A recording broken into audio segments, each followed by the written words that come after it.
Hello, this is Digital Imaging Online, and I'm Lisa Gabrielle. And I'd like to review with you the Project One details. So, for the beginning of this course, you'll be working on a project that I call, go ahead and bring it up here, the Digital Matte Painting.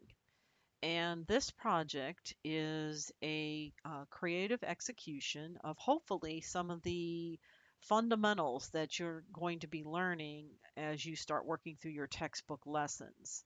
This project will utilize layering. It will also utilize masking and selection skills. So having those chapters clearly finished and completed and clear in your mind will help you to do a great job on this assignment. Um, just to talk about the assignment a little bit here, the purpose of the assignment is to give you a chance to kind of exercise your creative muscle. And students will design a visually interesting composite using multiple photographs, drawings, and or text to depict a fantasy scene or unique environment. Topics for this project can be a fantasy environment, um, but they're up to the student. So I am not going to give you an environment to create. You can come up with your own environment, but the topics themselves should remain classroom appropriate. I'm going to show you some examples and some different things that students have done in the past on this project as well.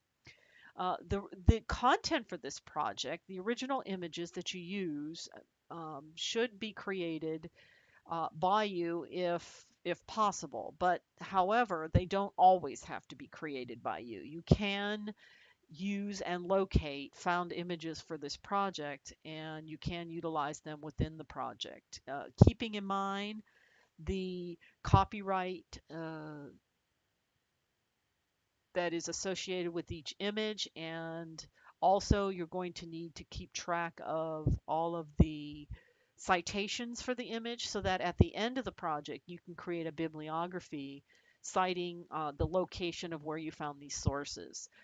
In the discussion, in the early parts of this course, you had a discussion over copyrights and copyright legalities, and everybody was assigned a question, and you work through that in the first week of the course. Hopefully, that gave you a reference point to locate sites on the internet for finding images, as well as what is required of you as a student when appropriating or using other people's works. So that was an important discussion, and if you haven't had a chance to read through some of the posts in that discussion, you need to take a look at that because that'll help you to put together the final report for this project, which will need to include a bibliography. Um, I will also be posting samples of student work on this project, so be aware of those. I believe those will come in either the third or fourth week of the class. So the things to keep in mind at this particular point, and this is I call it the criteria that you want to kind of work through in the beginning of the project. I have some specifications here. So what you need to be aware of is for the project, you will be required to at least use 5 to 10 found or created images for the project so that you're, you know, so that you have enough material to work with. So 5 to 10 images will be needed. Somewhere in the piece, you're going to need to show a line of text. Now, it could be prominent, it could be hidden. It's up to you, however you design it, and however it ends up working out for you based on how your piece comes together. The piece itself will need to be 8.5 by 11, and the resolution will be 150 dpi. You will need to eventually put a signature in there, and at the end you'll be producing a report that will combine all of your process work for this project, so that'll be part of your grade as well.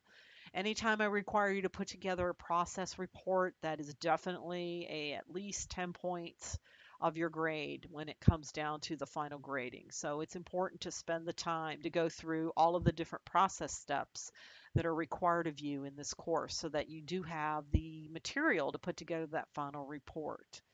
And then I will ask you to submit at the end a Photoshop document, layered Photoshop document for grading, as well as that final PDF of your process work.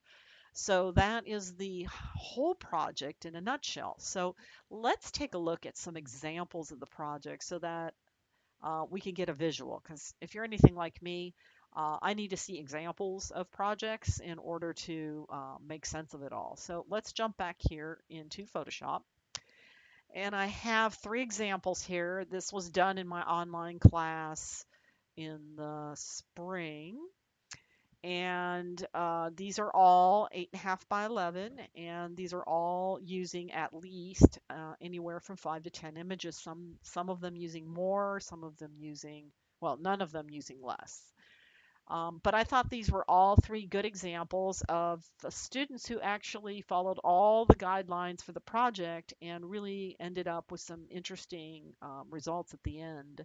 So you can kind of see most of these examples are environments that don't necessarily exist anywhere, but the students were able to find images and put together an environment that almost looks believable in some cases. In other cases, not necessarily. It's more a fantasy world that we can tell is a fantasy world. But over here, this one is trying to take on the approach of looking real, but yet there's unusual items in the composition. So it's again a creative project. So I urge you to think it through and possibly come up with several ideas. You will need to put together an original report for that. So these are examples, and if you kind of look over here, you'll see that I'm going to click on this one. Eventually, as you start bringing in and working with multiple images, you'll start developing a series of layers, and you'll be layering these images over top of each other, and you'll be using techniques in Photoshop to reveal and hide different areas of each photograph. And eventually, for the final, you'll have a kind of seamless environment. It'll almost look like it exists, but it really doesn't. You created it in Photoshop. As you can kind of see, this person didn't use as many layers as, say, this person over here. It doesn't mean that one's wrong and one's right. It's just that it didn't take as many layers of manipulation to get to the final result of this scene. Now let's take a look at this scene. We could see that this student did even further color corrections and manipulations. So it's all in what you originally come up with in terms of an idea, and then um, the execution of it is really based on your technical skills. So the ideas, I mean, you can really do a great job in coming up with a great idea, but then you may struggle with the technical, or you may have a really hard time coming up with a great idea and just execute the technical like a breeze. So you're going to kind of find where you fit in best.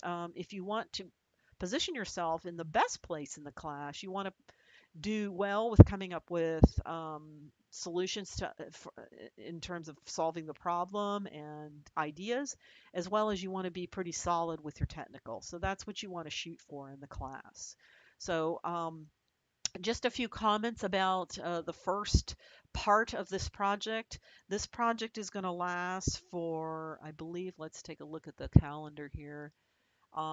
You won't be turning this project in until the uh, fifth or sixth week. Yes. You turn this in the sixth week. However, during the course of the next 6 weeks, we're going to take the project apart bit by bit. So in week 2, you'll be submitting a sketch report where you'll do a series of sketches. And what that looks like is I have some examples here. Here is an example of two possibilities for sketching. Let me bring up the other one here. Let's see this one, submit, and oh, I had another one. Oh, it was in a PDF format. Let's see. bring that up here. Okay, so here's two examples of the first part of this project. So going back to the online classroom, um, the first thing that you're required to do for this project, let me jump in here and is produce a report involving sketchwork. So what I'm reviewing here is this one, where you have to put together 3 sketches, and then you have to describe your sketches. And I give you some examples of how you could produce sketches for the class. Back to Microsoft Word, this is somebody who chose to do sketches by hand. So they drew these sketches, scanned them in, and then gave me a write-up describing their ideas for each sketch. Okay, you can kind of see that here.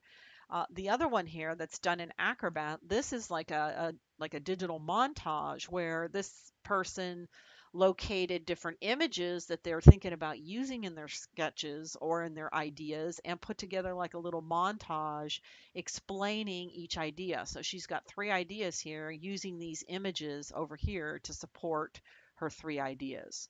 So for your first report, this is what I'm looking for. And these examples right here are 2 examples of how to put that report together. You can either use hand-drawn sketches and provide an example, or I'm sorry, an explanation beneath in Microsoft Word, or you can provide me like a little digital montage, which is like almost like a collage of images that you plan to use, and then give me a write-up explaining what you plan to do or how you plan to put those images together. So that's 2 possibilities of accomplishing the first progress report, which is your idea work.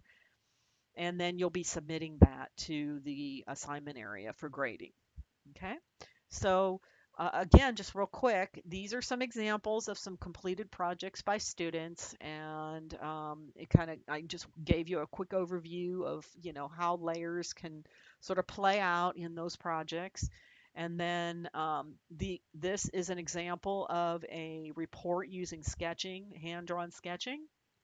And this is an example of a report using a digital montage um, practice that we could use in art to explain our ideas, putting images together that we're brainstorming. Okay, so that's what's due for your first project report.